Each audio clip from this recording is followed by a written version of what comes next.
Assalamualaikum warahmatullahi wabarakatuh. Saya Intan Novianti, NIM 404200015.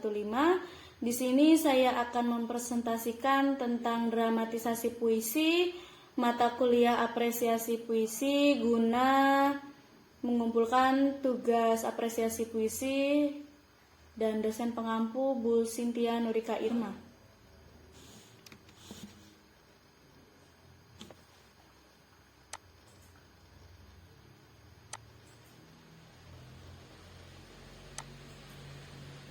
Langsung saja, di sini ada pengertian puisi. Secara etimologis, puisi berasal dari bahasa Yunani, yakni poites, yang berasal atau berarti pembangun, pembentuk dan pembuat, dan dalam bahasa Inggris disebut poem atau poetry, yang artinya membuat dan pembuatan. Sedangkan dalam bahasa Latin, puisi berasal dari kata poeta yang berarti membangun atau menyebabkan. Dan pada perkembangannya, puisi diartikan sebagai hasil seni sastra. Dan puisi ini adalah ragam karya sastra yang di dalamnya terdapat peristiwa kebahasaan yang tersaring dengan murni untuk mengekspresikan kepribadian dalam bentuk yang tepat dan selaras dengan waktu yang diungkapkannya. Dan puisi adalah salah satu jenis karya sastra yang paling tua, dan oleh sebab itu dalam pandangan tradisionalnya ini mengungkapkan. Dan Waluyo 2008 halaman 27 mengatakan bahwa puisi ialah bahasa universal dan kuno. Artinya orang yang paling primitif telah menggunakannya. Dan yang selanjutnya jenis-jenis puisi. Jenis puisi ini terbagi menjadi dua, jenis puisi berdasarkan isi dan jenis puisi berdasarkan bentuk. Dan jenis puisi berdasarkan isi yang pertama puisi epik. Puisi epik ini adalah puisi yang di dalamnya mengandung cerita kepahlawanan, baik kepahlawanan yang berhubungan dengan legenda, kepercayaan maupun sejarah. Jadi misalnya puisi seperti Diponegoro karya W.S. Rendra. Dan yang kedua puisi lirik. Puisi lirik adalah puisi yang mengungkapkan perasaan, cintaan atau pujian terhadap seseorang. Dan yang ketiga puisi naratif. Puisi naratif adalah puisi yang mengungkapkan cerita atau penjelasan penyair.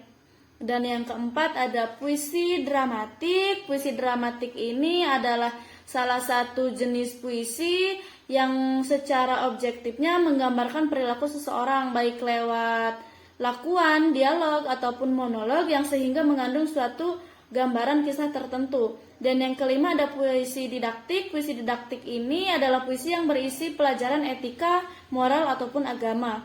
Dan yang keenam ada puisi satiri atau satirik. Ini adalah puisi yang berisi sindiran halus atau kritikan kepada penguasa atau orang yang memiliki kedudukan atau seperti jabatan.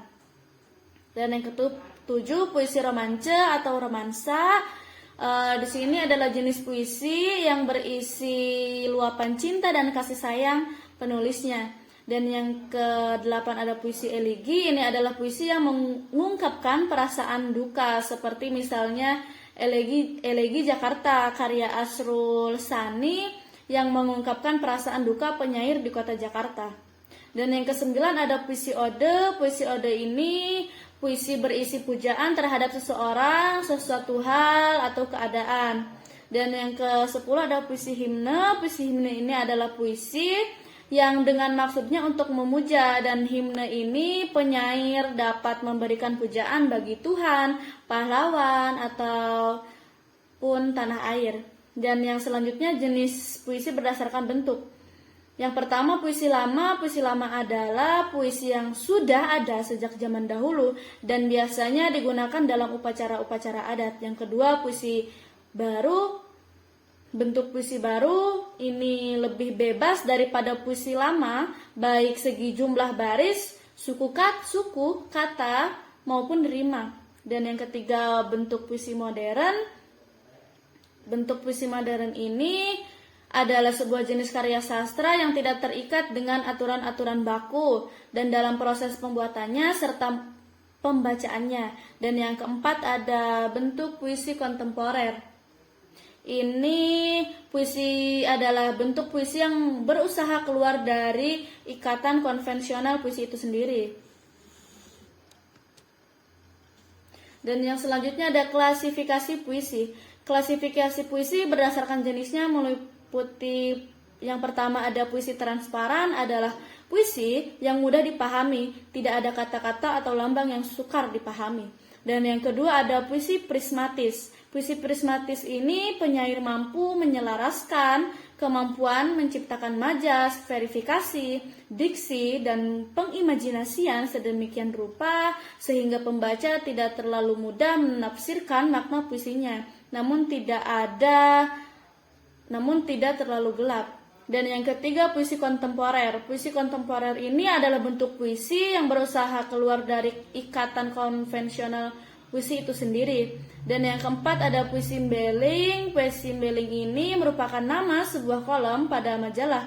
Dan kata mbeling ini berasal dari kata atau bahasa Jawa yang berarti nakal atau susah diatur dan memberontak. Sesuai dengan namanya, puisi mbeling ini adalah puisi yang tidak mengikuti aturan-aturan penulisannya pada puisi pada umumnya. Wisang 2014 halaman 15. Selanjutnya Mulyadi 2016 halaman 149 mengungkapkan bahwa jenis-jenis puisi berdasarkan jumlah baris dalam setiap baitnya puisi dibedakan. Yang pertama sajak dua seuntai, yaitu sajak dua seuntai atau puisi yang setiap baitnya terdiri atas dua baris dalam setiap baitnya bersajak AA. Yang kedua sajak tiga seuntai atau terzina, artinya setiap baitnya terdiri atas 3 buah kalimat. Terzina dapat bersajak AAA atau AAB, ABC. Dan sajak 4 seuntai di sini adalah sajak yang setiap baitnya terdiri atas 4 buah kalimat atau seperti ABAB atau AAAA. Dan yang keempat ada sajak 5 seuntai atau Queen. Di sini adalah sajak puisi yang terdiri atas 5 baris kalimat dalam setiap baitnya yang bersajak A. Dan yang kelima ada sajak 6 seuntai. Sajak 6 seuntai ini sajak puisi 6 seuntai artinya terdiri atas 6 buah kalimat dalam setiap baitnya, dan sekretnya itu pun mempunyai persajakan yang tidak beraturan. Dan yang keenam ada sajak 7 seuntai septima. Di sini septima adalah sajak 7 seuntai yang setiap baitnya terdiri atas 7 buah kalimat, dan sama halnya dengan sekte, persajakannya septima tidak berurutan. Dan yang ke-7 ada sajak 8 seuntai, yaitu atau oktav adalah sajak 8 seuntai yang setiap baitnya terdiri atas 8 buah kalimat dan disebut juga oktav.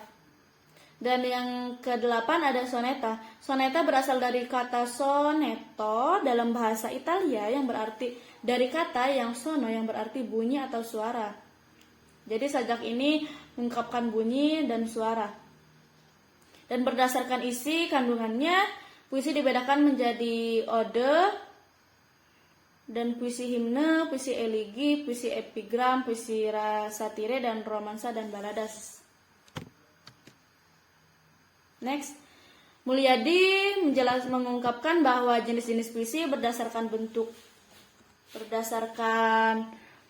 bentuknya dibedakan menjadi 1 puisi naratif, 2 puisi lirik, 3 puisi deskriptif, dan yang ke-4 puisi dramatik. Dan puisi dramatik ini adalah salah satu jenis puisi yang secara objektif menggambarkan perilaku seseorang baik lewat lakuan, dialog maupun monolog sehingga mengandung satu gambaran kisah tertentu. Dan berdasarkan cara penyampaiannya, di sini ada puisi absurd adalah kata-kata yang lagi trending dipakai oleh anak muda gaul zaman kekinian, dan puisi ini konon anak-anak yang digunakan pada sering berabsurd atau tidak ada membawakan materi lawakan seperti komedi, stand up komedi.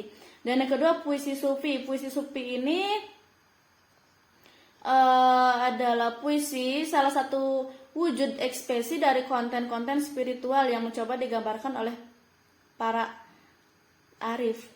Dan yang ketiga, puisi Mbeling ini merupakan nama sebuah kolom pada majalah, dan untuk menampung kreativitasnya pada puisi Mbeling ini, anak muda, kata Mbeling ini berasal dari bahasa Jawa yang berarti nakal atau susah diatur dan memberontak. Dan selanjutnya dramatisasi puisi. Dramatisasi puisi secara sederhana, dramatisasi puisi ini diartikan sebagai mementaskan puisi atau membentuk sebuah pertunjukan puisi secara terikal dengan memasukkan konvensi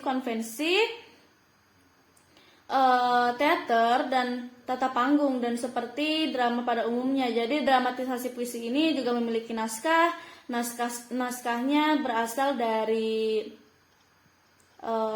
sebuah puisi.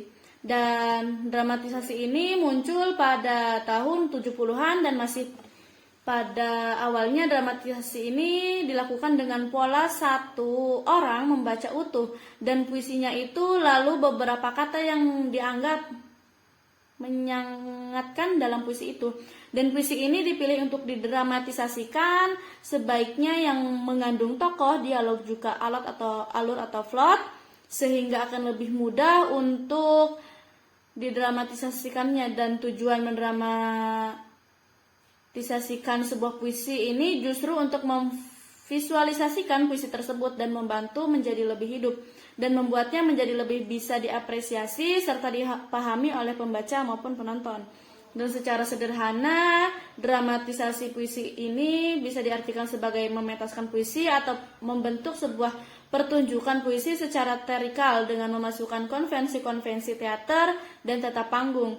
Dan sebagian besar puisi yang disajikan dalam bentuk dramatisasi puisi ini biasanya memiliki dialog serta karakteristik drama lainnya, misalnya tokoh, alur, latar, dan lain sebagainya.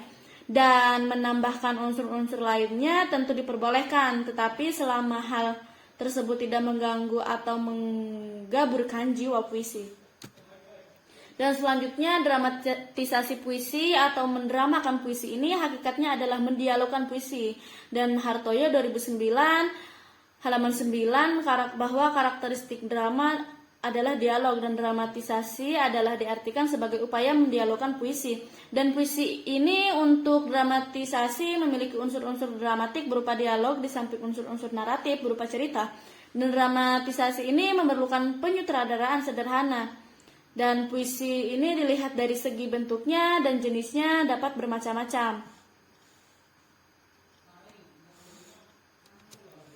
Dan yang selanjutnya karakteristik puisi dramatisasi. 19 puisi dramatisasi mempunyai karakteristik tersendiri. Jadi setiap puisinya itu berbeda-beda dan karakteristiknya pun puisi ini secara khusus bersifat monolog. Jadi puisi-puisi ini yang memenuhi syarat untuk didramatisasikan adalah puisi-puisi yang tidak di dalamnya memiliki unsur-unsur naratif dramatik.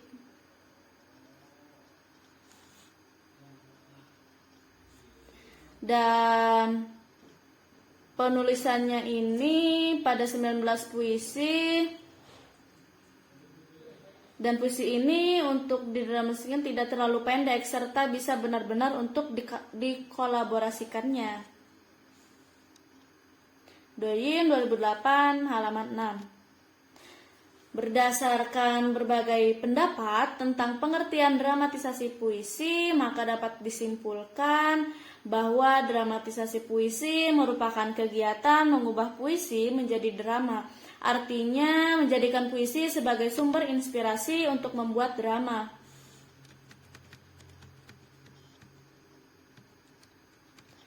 Dan selain itu, dramatisasi juga dapat diartikan sebagai kegiatan membaca puisi yang dikolaborasikan dengan drama saat pembacaan puisi itu dibacakan. Mungkin cukup sekian presentasi dari saya. Kurang lebihnya mohon maaf. Wassalamualaikum warahmatullahi wabarakatuh.